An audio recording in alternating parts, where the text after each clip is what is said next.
Ah, why can I not stick to a diet? I really do crave carbs and sugar.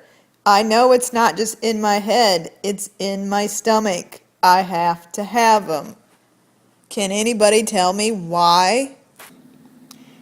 When you have a high sugar diet, it opens your GI tract up to many infections, and it's quite common and quite easy to pick up a yeast infection, or some people call it candida infection, in the GI tract.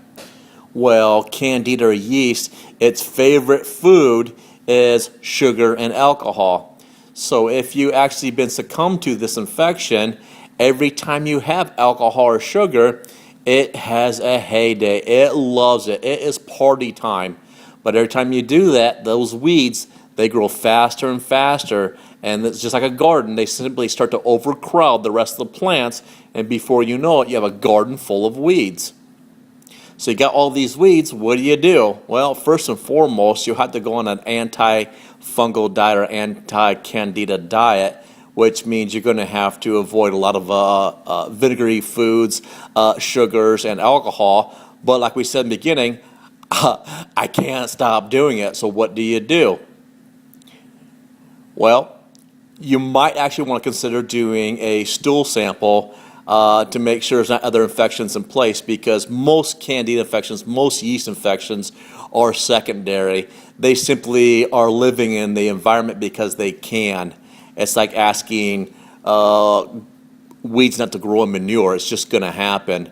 So checking other infections would be really, really smart. I would recommend doing some stool sampling, or at least do organic acid testing, and it has a beautiful marker on that test called diaramidol. It's probably the best functional marker test you could do for checking for a yeast infection. Now, once you have a yeast infection, what do? First of all, you're going to have to restrict the carbohydrates and the sugars and the alcohol, but actually taking an antimicrobial, and sometimes maybe a medication like diflucan if the infection is really bad. But lab testing will actually show whether you probably should be using a antibiotic or maybe a safe, gentle antimicrobial. So first and foremost, you're going to have to probably do some testing, see how severe it is, and then go ahead and try to kill off the infection. So if you kill the weeds, then the rest of the plants in the garden can grow, and that's called flora. And when that flora grows, it's so much easier to go on a low carbohydrate diet. Because quite frankly, when you eat carbohydrates, you're feeding the kids or the critters. You're feeding the weeds. And when you do that, it drops your own blood sugar, and you go bonkers because you have low blood sugar because you actually fed the yeast. Do the right test, get on the right antimicrobial, and get a result, and get back on that low carbohydrate diet, because we were designed to do that.